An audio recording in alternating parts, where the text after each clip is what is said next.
Hello, this is Dr. Golding, and we are going to continue our class today on Thomas Aquinas. I'm going to try to finish our discussion of Thomas Aquinas today, I hope.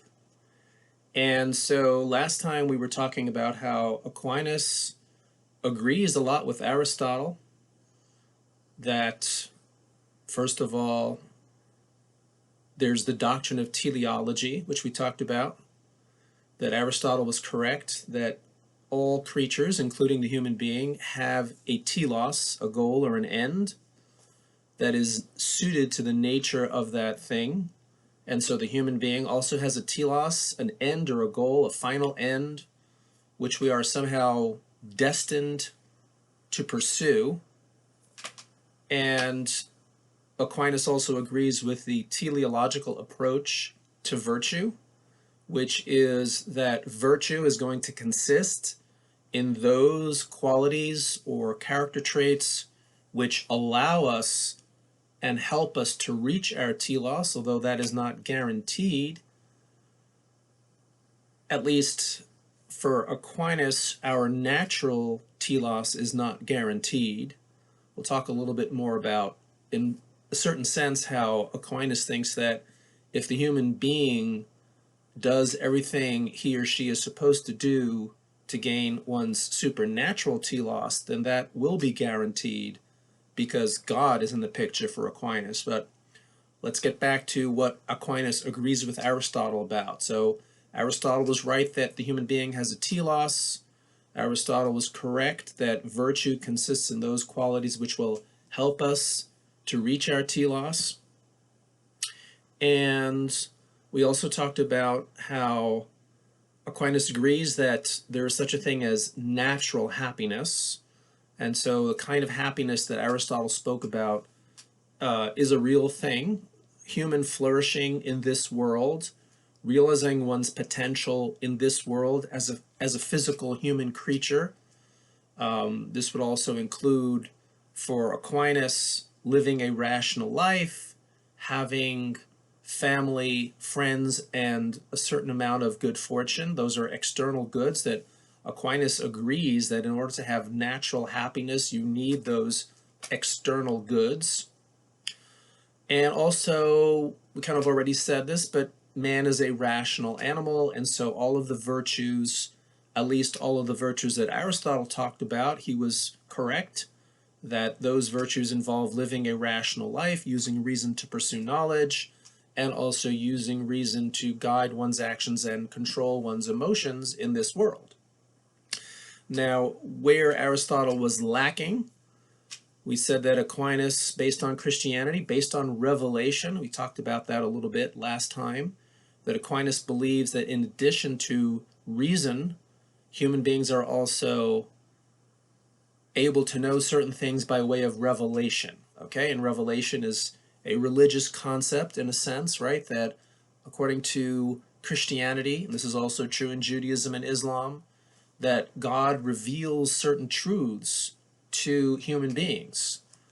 There may be some differences of opinion about what those truths are, but Christianity teaches that there is a certain set of truths that are important for us to know, and also that there are certain character traits that we need to cultivate above and beyond the natural virtues in order to reach our supernatural end. So again, the supernatural end is what we might call, or what Aquinas calls, the beatific vision. The beatific vision is a relationship with God that ultimately takes place fully only in the next world after the soul leaves the body.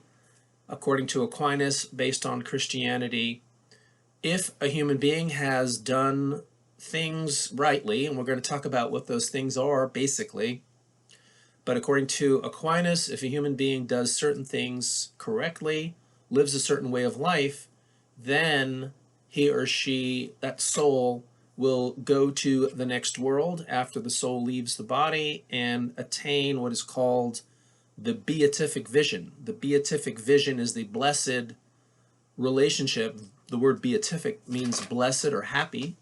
So that beatific vision of God is a relationship with God in which somehow one kind of locks on to the supreme perfect being. Okay, now the supreme perfect being is the best possible being.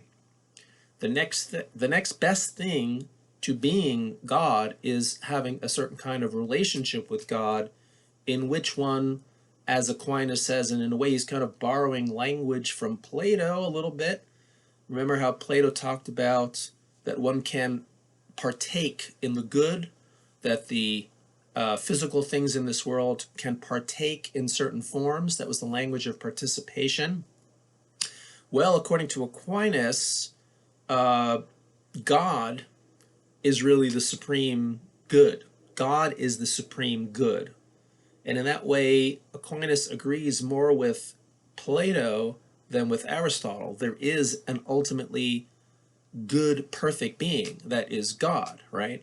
And according to Aquinas, we are capable, if we do the right thing in this world, we are capable of partaking in a relationship with God in which somehow God's perfection is granted to us, or we are able to partake of that supreme perfection that is God. Ultimately, this can only take place in the next world. We can talk a little bit about how, according to Aquinas, even in this world, you can get sort of like a little taste of the beatific vision in this world if you play your cards right, so to speak. If you do the things that you need to do and avoid certain things, you can get a taste of that beatific vision that would be kind of like a supremely blissful religious experience in which you sort of partake in God's perfection, even though you are still in this world and you haven't died yet. So the beatific vision can really only fully take place when the body leaves, when the soul leaves the body. But there is a little bit of a possibility of having a taste of the beatific vision even in this world. In any case, what we're going to focus on first today are what are called the theological virtues. I believe I mentioned this in our last lecture. The theological virtues, what are the theological virtues? Those character traits that a person needs, must have, in order to attain the supernatural and the beatific vision in the next world. Now, the theological virtues, of course, this is something Aristotle had no clue about because he didn't have revelation. But the theological virtues, there are basically three. And what are the theological virtues? This comes straight out of the teachings of Christianity, of the New Testament. The three theological virtues are faith, hope, and love. Faith, hope, and love. Sometimes love is substituted by another word, charity. The word charity in Latin, the word caritas, C-A-R-I-T-A-S, means love. So faith, sometimes people say faith, hope, and charity. We could use the term love to refer to that third virtue. So we're going to go through a little bit here what faith, hope, and charity are. These are the three theological Christian virtues, the three qualities or character traits that we need in order to attain the supernatural end. Okay, so first of all, what is faith?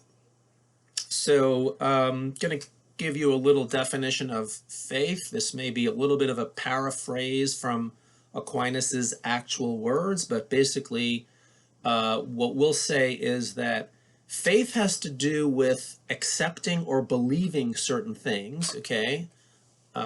Faith, the way Aquinas is using the word here, faith has to do with accepting or believing certain doctrines or truths which are necessary to accept or believe in order to attain the supernatural end. Okay? Faith is accepting or believing, acknowledging, recognizing, accepting that there are certain truths which are those truths that are necessary for reaching the supernatural end.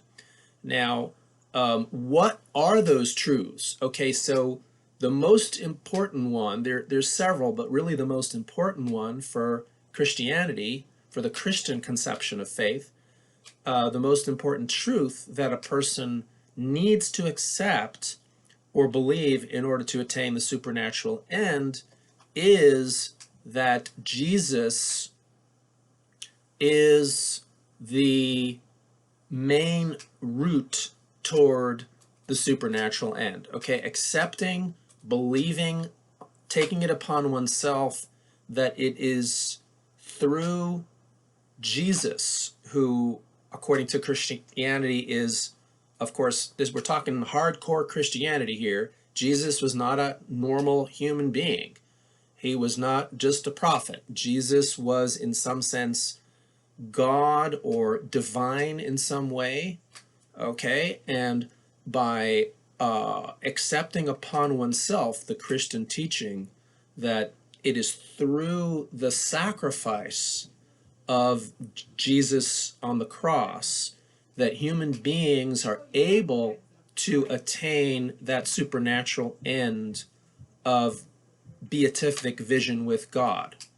Okay, so now that's not all you need to do, but that's just one of the Christian virtues. So to sum it up, basically what we're saying is, according to Aquinas, the Christian virtue of faith is believing or accepting that fundamental truth, which is that Jesus is the mechanism, the savior, to use sort of religious language, right? It's through Jesus that one is able to attain the supernatural end of beatific vision with God. The best relationship with God is that beatific vision that's going to hopefully take place in the next world for a person. And the truth that one needs to accept is essentially, to put it in more layman's terms, that Jesus is our Savior. Jesus is the Savior, meaning the way to get to the beatific vision is through the mechanism of believing, accepting that Jesus is the means to do that. Okay, now obviously this is a Christian perspective on faith. For Jews, for Muslims, for other religious people, other religions, you might, define or understand faith in a sort of similar way structurally. What I mean by that is that faith has to do with accepting certain truths, but what exactly those truths are might differ from religion to religion. Okay, so for Judaism, that would not be necessary. For Islam, that would not be necessary. Now,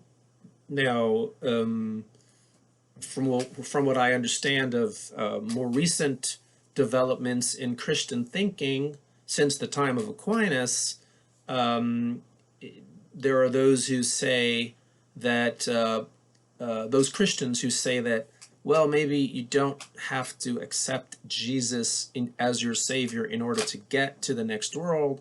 I'm not going to get into that whole discussion. I'm talking about Aquinas.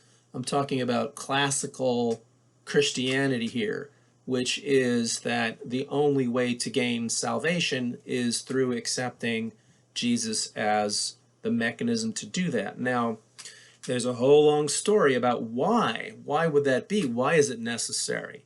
And this has to do, of course, with, this might be something you would study in a theology class in more detail, but it has something to do with the fact that human beings by nature are somehow sinful and selfish and lustful in a way that makes it impossible for them to sort of get to salvation on their own without the sacrifice of Jesus and without accepting that that is the mechanism by which one can get to salvation. So that's something we could discuss more at another time, or something you might discuss more in a Christian theology class about why, what is the rationale, and there is some kind of a rationale for it. It's not just an arbitrary belief. But we're gonna say that according to Aquinas, faith, what is faith? Faith is something you do with your mind it's a cognitive type of virtue. Okay, in other words, it involves belief, it involves recognizing or accepting upon oneself a certain truth. So in a way, it's kind of like an intellectual virtue of sorts. It has to do with something you do with your mind and maybe also with your heart, but it has to do with acknowledging a certain truth. Okay, so acknowledging what truth? The truth that we went through. Okay, that is what is necessary in order to reach salvation. Now, that's faith. Let's move on. Let's talk about hope. Now, the word hope, it can be used in many different senses, but the way that Aquinas thinks about hope is that hope is an inspiration of the will toward a certain end, in this case, the supernatural end, the end of the goal of attaining the beatific vision. What does this mean, an inspiration of the will? So the idea seems to be, at least as I understand it, the inspiration of the will has to do with a certain kind of emotion or feeling. This is not so much an intellectual thing, but more of an emotional thing. It has to do with feeling that indeed I can make it. It's kind of like, it's in a way sort of like courage, if you think about it, in the sense of thinking that I can do this, I can get through this. Yes, there may be many distractions along the way.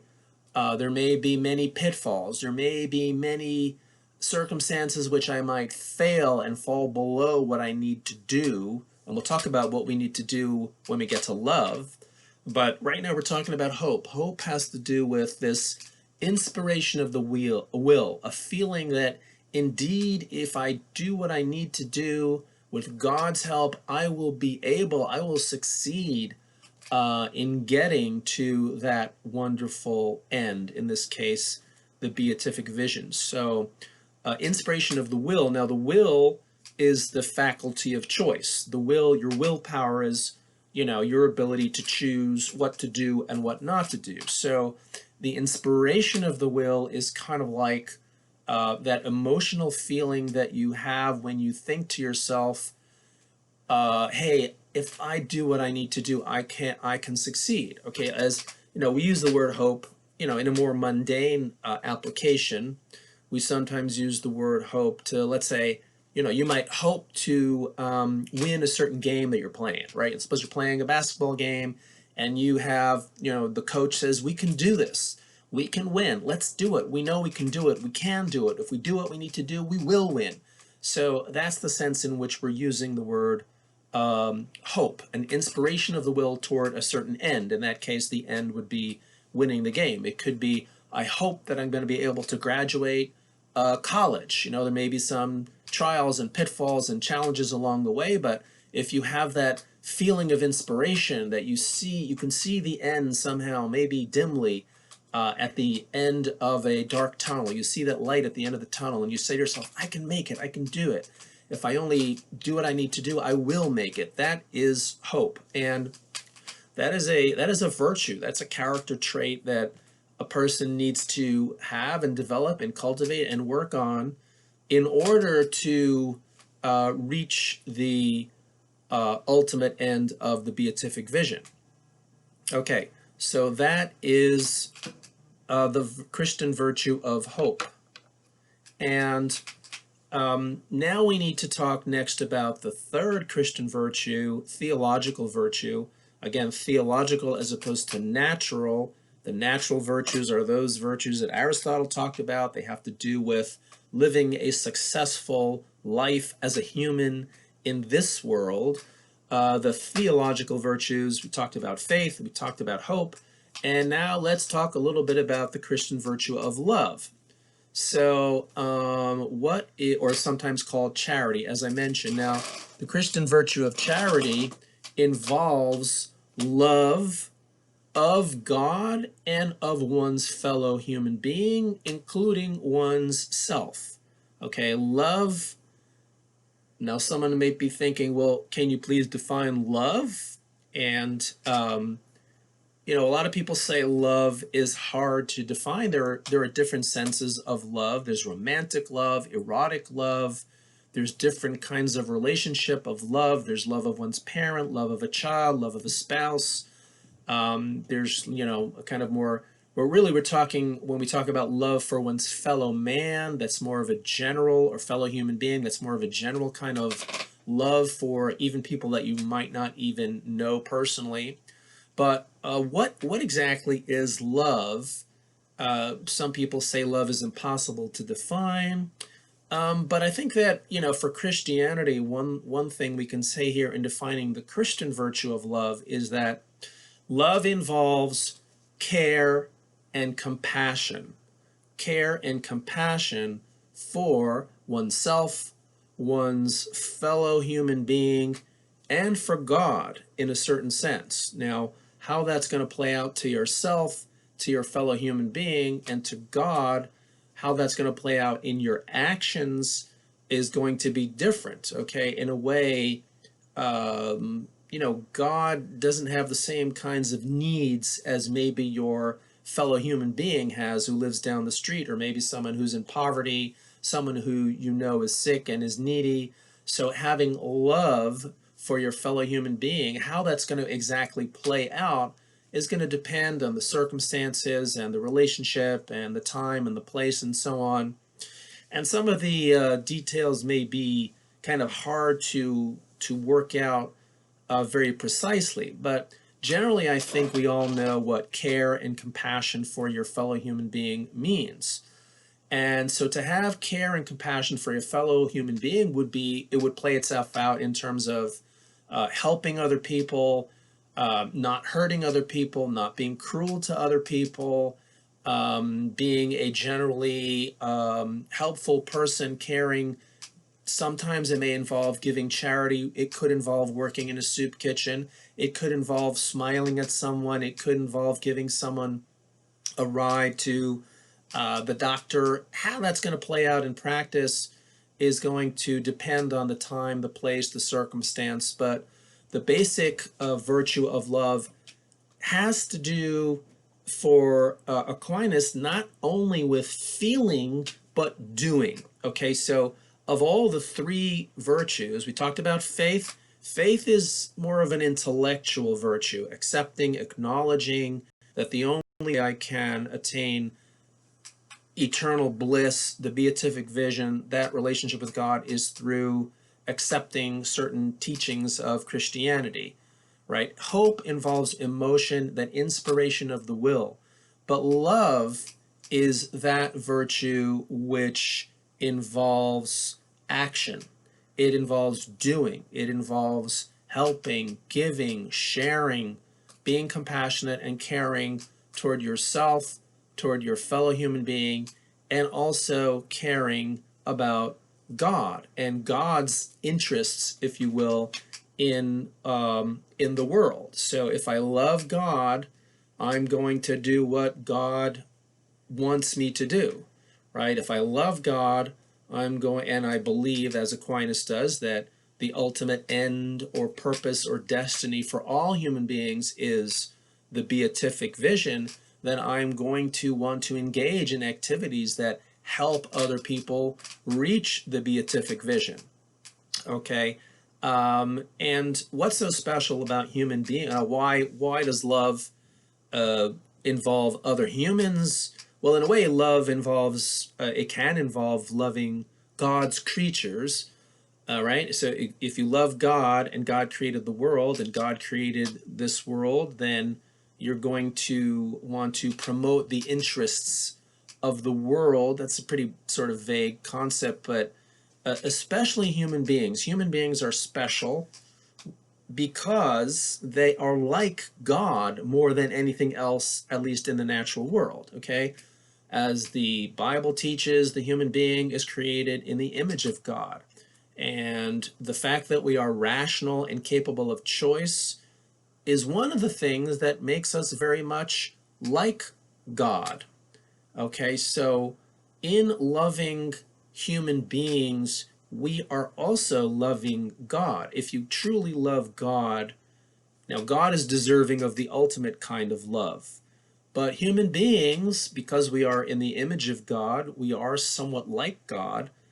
Um, it follows sort of rationally, right, that the human being is a very special entity. In this way, Aquinas agrees with Plato that we could rank order things in the natural world as to how close they are or how similar they are to God. And the human being is going to come out pretty good above and beyond at least other natural creatures. Dogs, cockroaches, plants, animals are lower than human beings. Okay, so there's an agreement here. Again, I'm just emphasizing that Plato or Aquinas agrees with Plato that now he's not using the standard of the good, but Aquinas is using the standard of God. God is the ultimately perfect supreme being, the being of all beings, that perfect eternal entity that exists forever and has absolutely no defects whatsoever. That's God.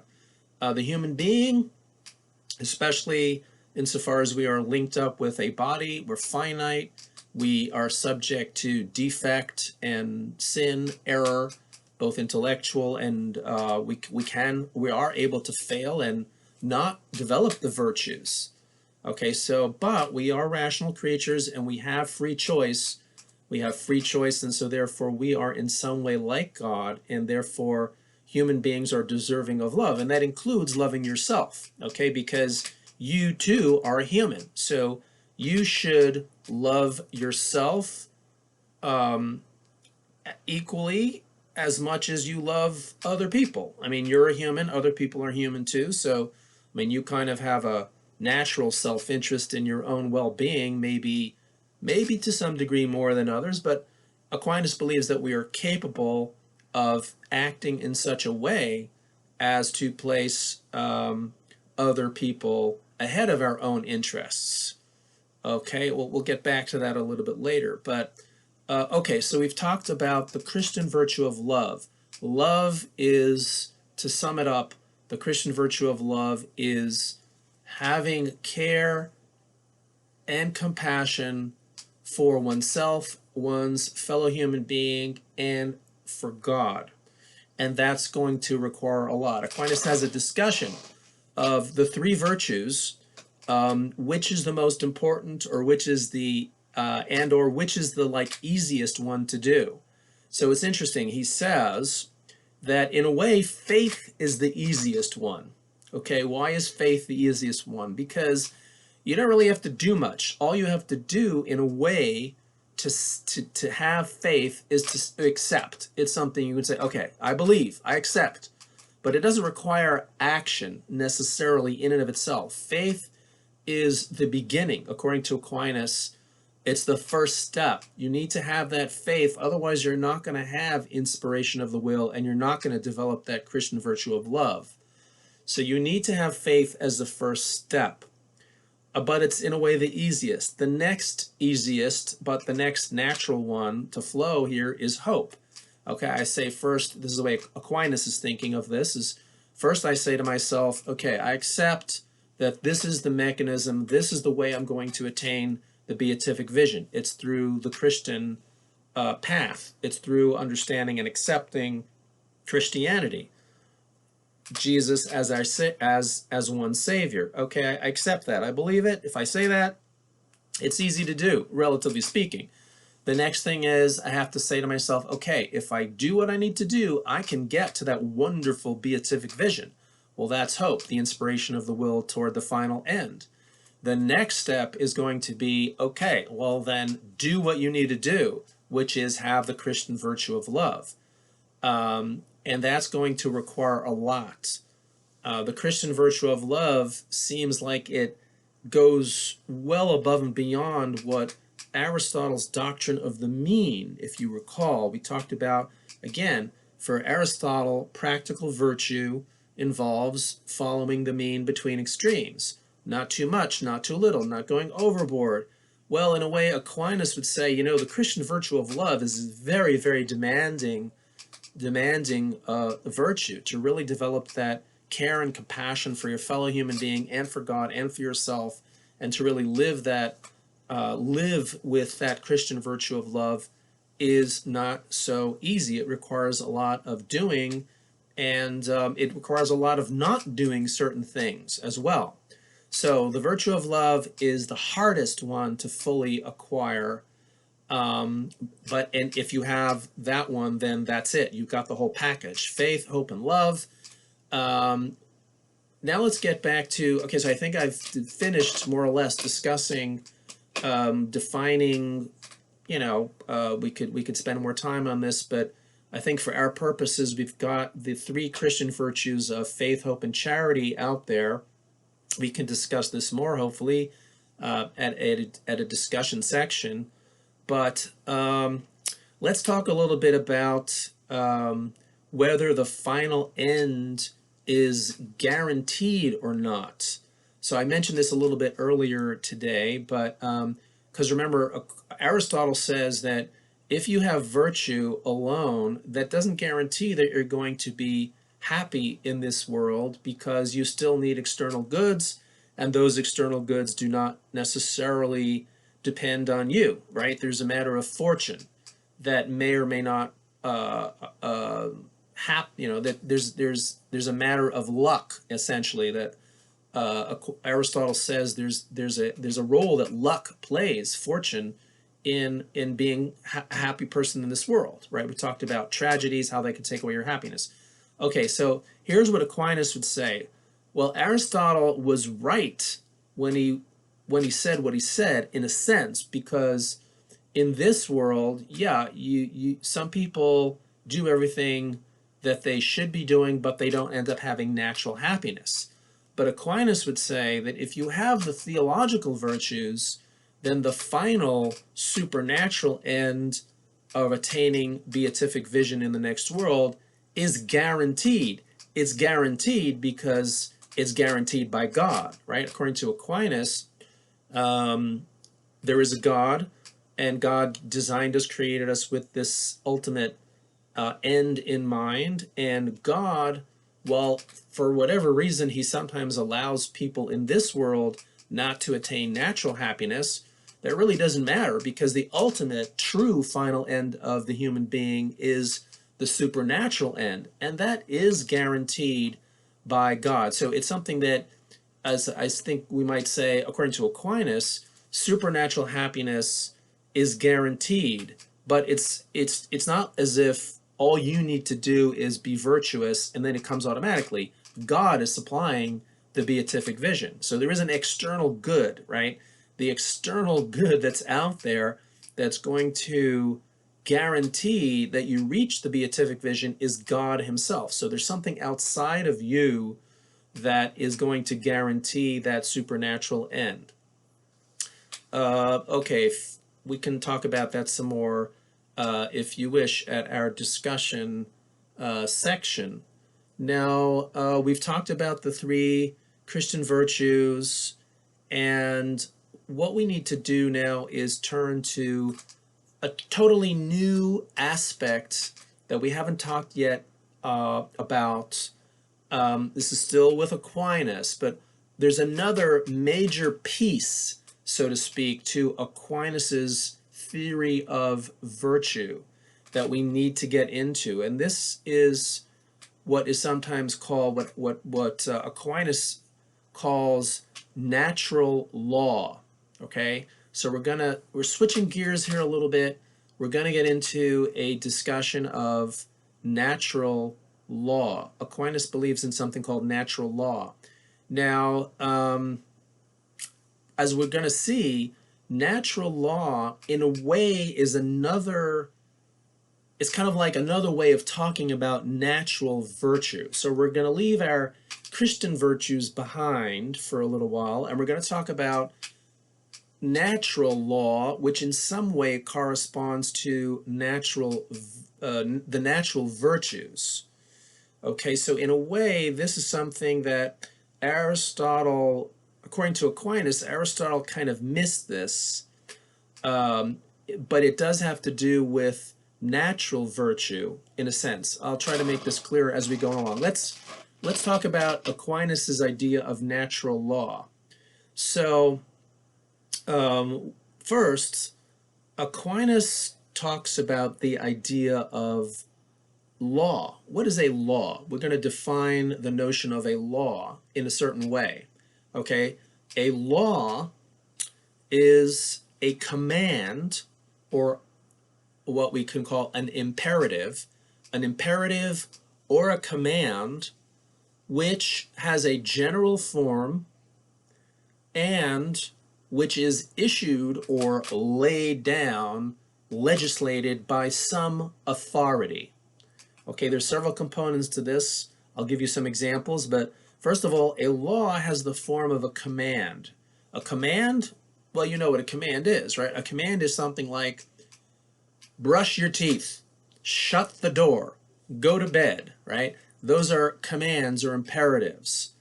Now, a command that has a general form, what we mean by that, what Aquinas means by that is a general form would be something like always brush your teeth in the morning, or never interrupt your professor when he is speaking, okay?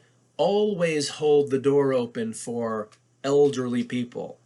I'm just making up examples to illustrate what do I mean, what does Aquinas mean by a general form of a command, right? You can have a one-time command, pick up that pencil, shut that window, that would be a command that someone might utter. But if I say shut the door, that's not going to be a command that has a general form, right? So in order to be a law, we're defining what a law is. A law is a command of some sort that has a general form and that is issued or laid down, legislated by some kind of authority, someone who has some authority over a given realm. Okay, so we can talk about Kentucky state law. Kentucky state law would be a command laid down or legislated by the supreme authority of Kentucky, which is something like the Kentucky legislature. Somehow they have authority over the state of Kentucky. Somehow they do.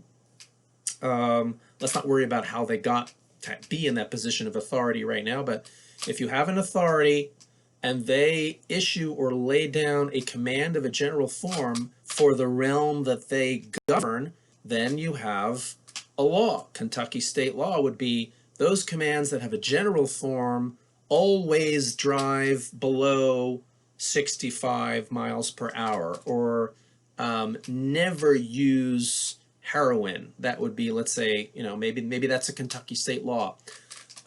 Always, commands can have the form of both positive and negatives, right? You can have a do and a don't. So a law is a command that has a general form that is legislated or issued by an authority over some realm. Thus, for example, Kentucky state law, United States law, federal law. Federal law would be those commands that have a general form that are issued by the federal government, which somehow has authority over the United States. Okay, now we can use this concept of law to talk about divine law, right? Divine law, so now we're bringing God into the picture here. But according to Aquinas, divine law would be law that is legislated, commands that have a general form that are issued, laid down by God.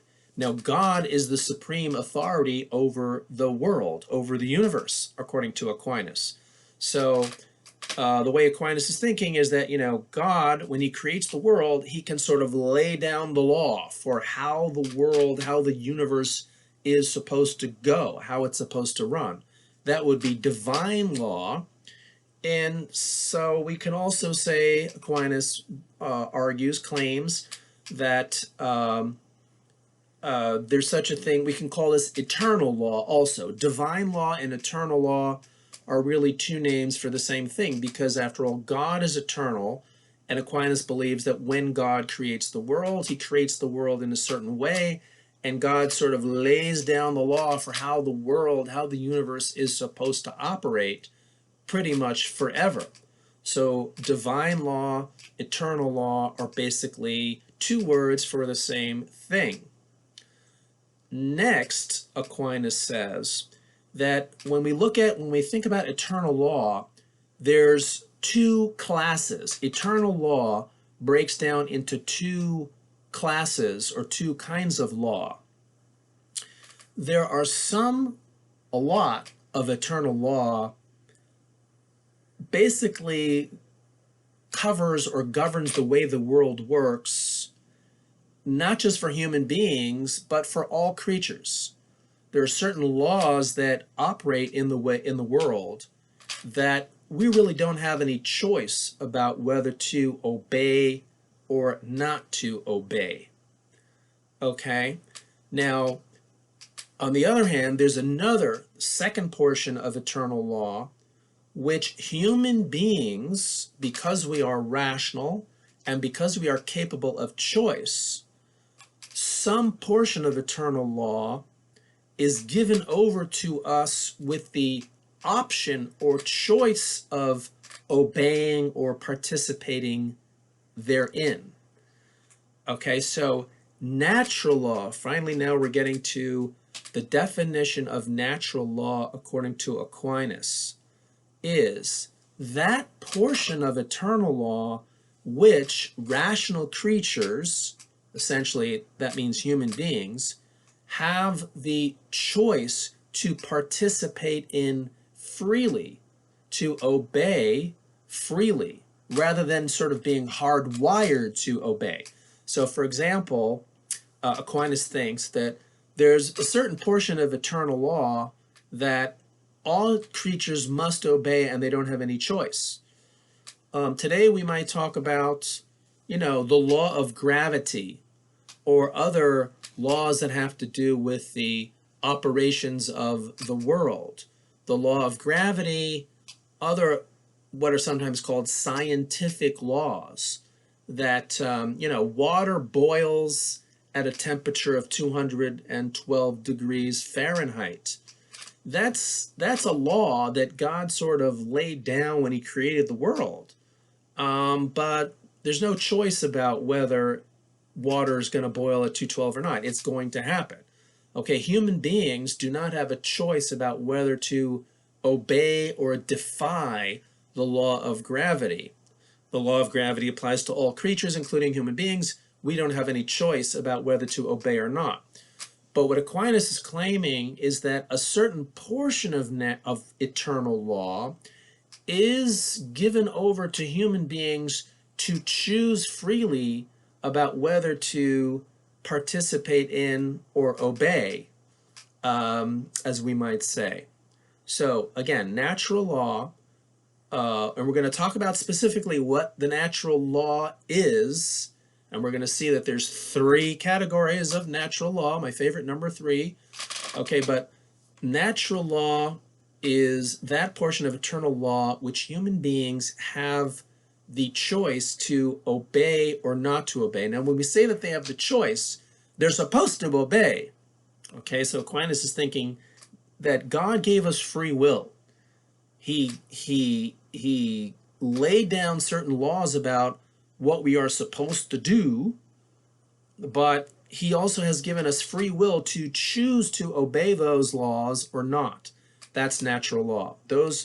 That portion of eternal law which God has essentially given over to us with the freedom to either obey or disobey. Okay? Now, what is the natural law? What are the natural laws? So here Aquinas makes a very, very important claim, which I cannot emphasize enough. Aquinas claims that using reason, using our natural capacities, human beings are able to figure out and know what the natural law is without relying on revelation. Okay? So we're not going to get the theological virtues, those require revelation. The theological virtues, again, the theological virtues they're based on revelation. We know about them through revelation. We know about the beatific vision through revelation. We know about the supernatural end only through relying on revelation. But if we didn't have revelation, Aquinas thinks that it is rational to believe in God.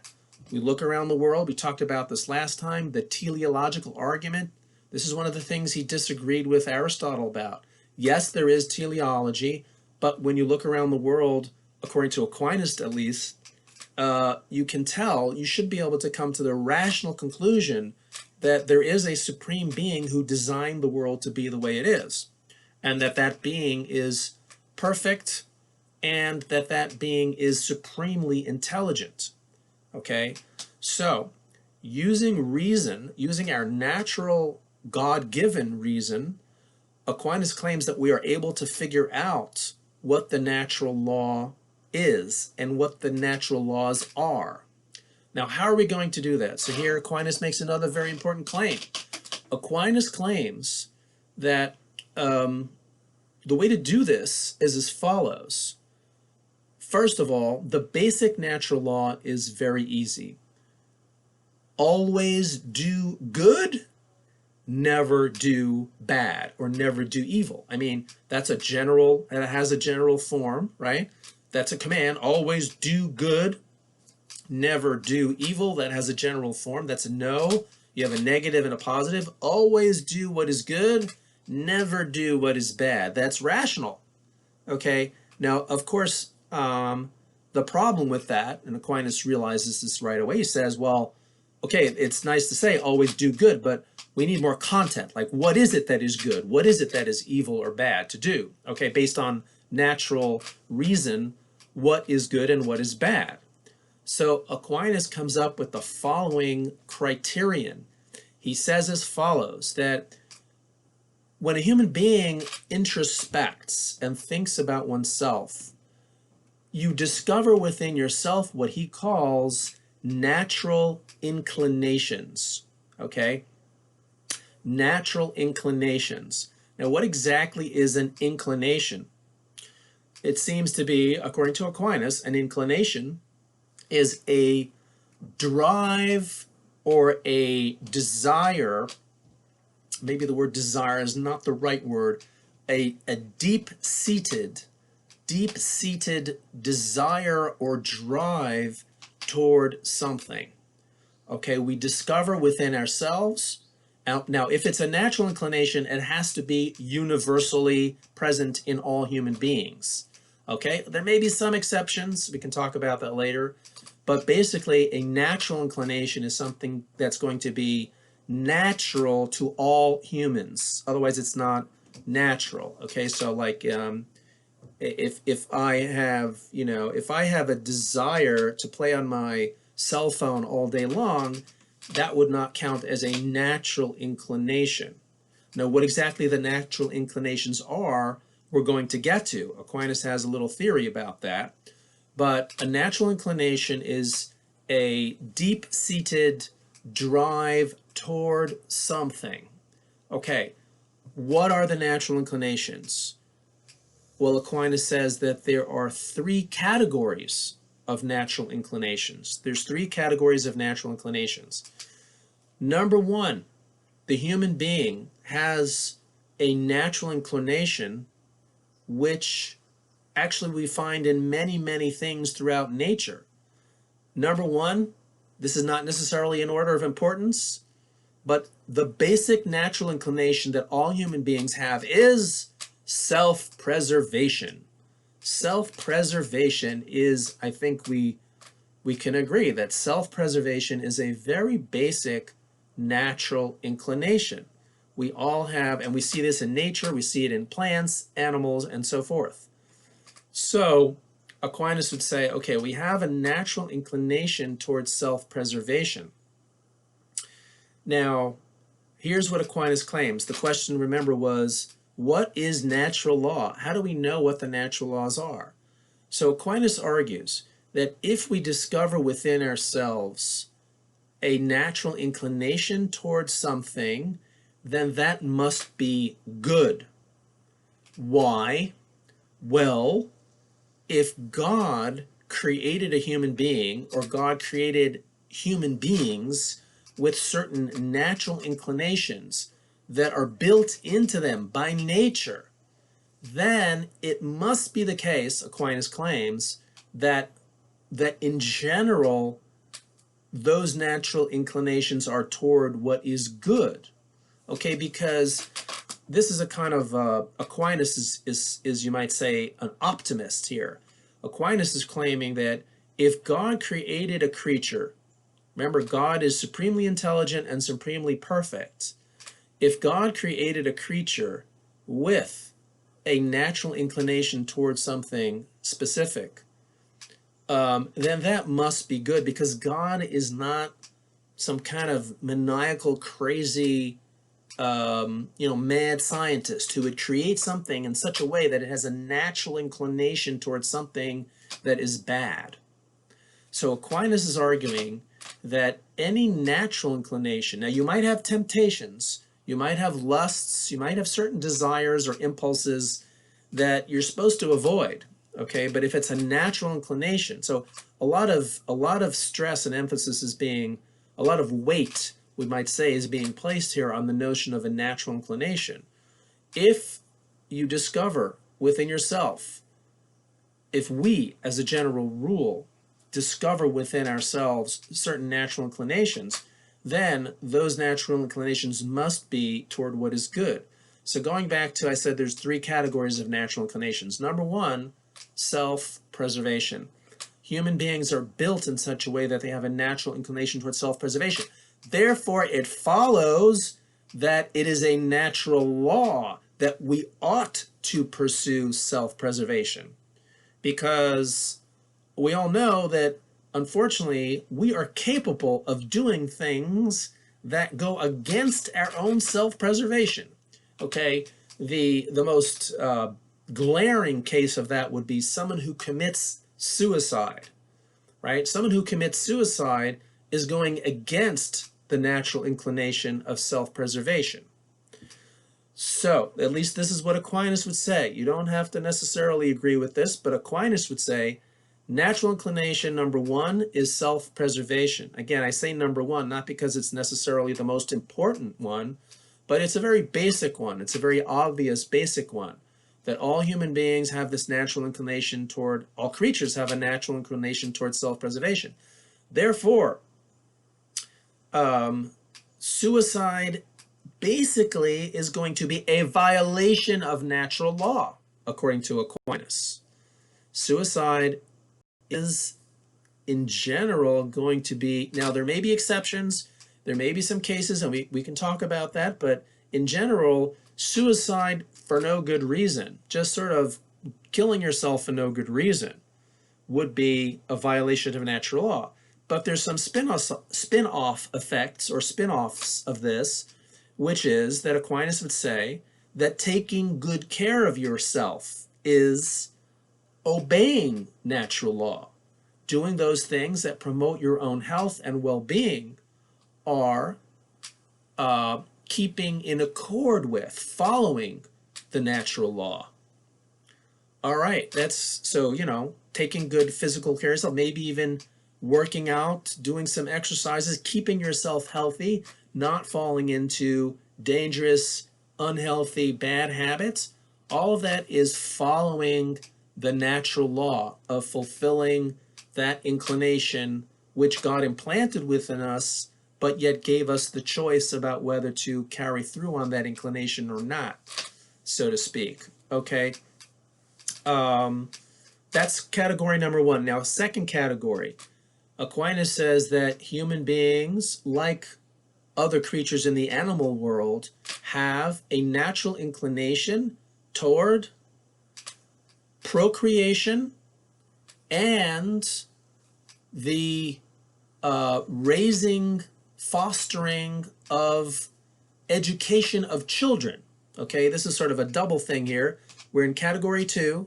Category two includes a natural, what is the natural inclination? Category two is the natural inclination toward procreation and the education of offspring.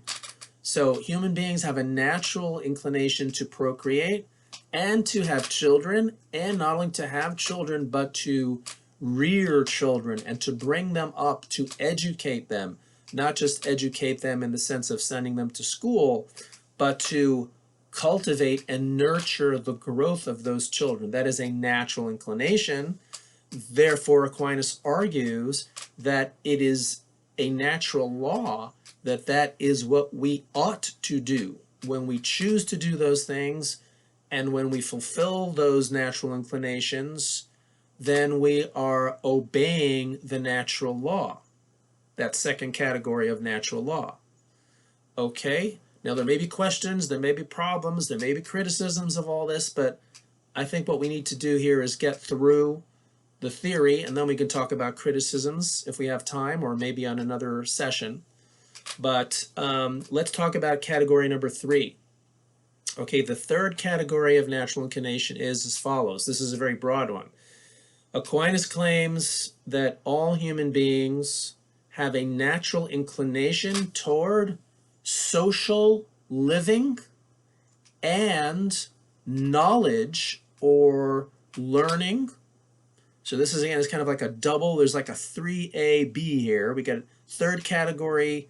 Actually, I think in the text, the order is reversed from what I just said. So we have an inclination to know God, because according to Aquinas, God is the ultimate truth. So really what he means is we have a natural inclination. This kind of in a way harks back to Aristotle's claim that human beings have a natural inclination, although we didn't use that word. We have a natural inclination to study and to learn and to know and to gain knowledge about the world. For Aquinas, the ultimate truth is God. So according to Aquinas, we have a natural inclination to seek to know God and to live in social groups, to be social. This goes back to what Aristotle said about how the human being is a social creature, that by nature we thrive in a community, in a society. And so therefore what follows from this is that learning, studying, engaging in the pursuit of knowledge is obeying the natural law. Also, living in a social setting, living in the context of a community, and doing those kinds of actions that foster communal living, and not doing those things that are going to be, as we say today, antisocial behavior. Antisocial behavior is going to be wrong. It's going to be a violation of this third category of natural law. So, there's lots of questions and perhaps some criticisms that we could talk about here. I'm going to save that for another session because I want to wrap up today's lecture with some more general points about Aquinas' theory. Okay, so we've talked about the theory of natural law. According to Aquinas, how we, at least what he claims is, we can use reason to figure out what the natural law is. On top of that, there's going to be what Revelation teaches us about what we need to do to gain the supernatural end. Okay, that's not part of natural law because that's based on revelation, not reason. All right, but what Aquinas has here, I guess just a little bit more about natural law, is Aquinas believes in God, and God is the authority, the supreme authority of the universe, and therefore he, using the concept of God, he's able to formulate this theory of law, which we didn't see with Aristotle or Plato, right? Aristotle has this teleological theory about, it's all about our pursuit of the goal, the telos. Plato talks about the good and how by doing certain things we can participate in the good or not participate in the good. According to Aquinas, we have duties, we have obligations. We have an obligation that stems from the divine law, okay? And so this notion of obeying God's commands, even without looking at the Bible, is something we only see in Aquinas and not in Plato or Aristotle. Okay, I'm going to conclude today's lecture with some general comments about Thomas Aquinas' theory. Aquinas, like Plato and Aristotle, is a universalist, moral universalist, and a moral objectivist, right? Because he thinks that all human beings are subject to the same natural law, right? The natural law does not differ from place to place or from person to person. You don't just make up your own natural laws. That doesn't work that way. All human beings are subject to the same set of natural laws. And so therefore we would say that Aquinas is a moral universalist. He is also a moral objectivist, okay? Because he thinks it's not a matter of opinion or feeling that some people like this and that's what they think is good, or what's good for me is not good for you. Basically, according to Aquinas, what is good for one human is ultimately good for another human, right? The objective end, regardless of your tastes, regardless of what you may happen to like or not like, the ultimate good for human beings is, well, the final end is that beatific vision in the next world.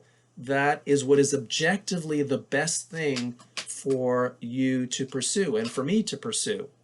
So moral universalism, moral objectivism, moral judgments are statements of fact according to Aquinas. It is a fact, not a matter of just mere opinion or feeling, that, let's say, committing suicide is basically wrong according to Aquinas, right? I mean, it's Aquinas' view, and you can disagree with it, of course, but according to Aquinas, it is a fact that something like having children is a way of obeying the natural law. That is an objective fact, not a mere expression of one's own opinion. Okay, so Aquinas is a moral universalist. He is a moral universalist. What we need to do, what I'd like to do in the remaining few minutes of this session, is talk about what is Aquinas' answer to the motivational question, right? Why should a person behave morally according to Aquinas, which for Aquinas would translate into why should a person cultivate the virtues? Why should a person obey natural law? What is the proper motivation for behaving virtuously and for obeying the natural law? So I would like to suggest that for Aquinas, we have a double motivation theory here, okay? Double motivation theory, we talked about this a little bit with Plato. Okay, the double motivation theory is that there are two motivations for behaving well and rightly according to Aquinas. One is for the sake of your own happiness, okay? This is a self-interested motivation. Kind of like what Plato said about behaving virtuously. Remember, for Plato, the happiness that is gained through justice is psychic harmony. That's happiness for Plato, in a sense, right? Well, for Aquinas, it's happiness with regard to natural virtue. Your motivation should be, because one motivation is it's going to bring me happiness in this world to gain natural, if I behave correctly, if I pursue and cultivate the natural virtues, I will, if I'm lucky, get natural happiness. So I have a self-interested motivation for cultivating natural virtue. I have an even stronger self-interested motivation for developing the theological virtues, because if I do what's right, if I cultivate the theological virtues of faith, hope, and charity, I'm guaranteed to go to heaven and gain beatific vision with God in the next world. So that's going to be extremely happy for me.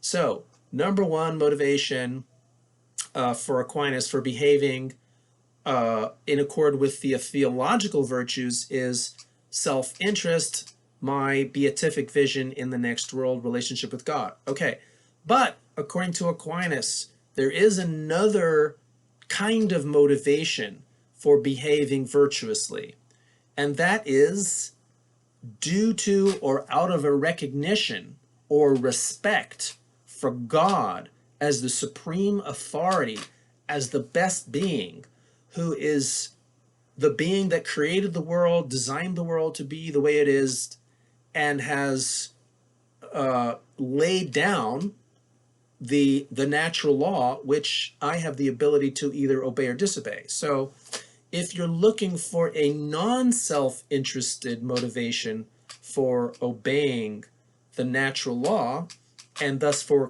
cultivating natural virtue, because those go hand in hand, if you obey the natural law, you're going to be thereby cultivating natural virtues, those character traits that will allow you to reach happiness in this world, basically dovetails with those three categories of natural law.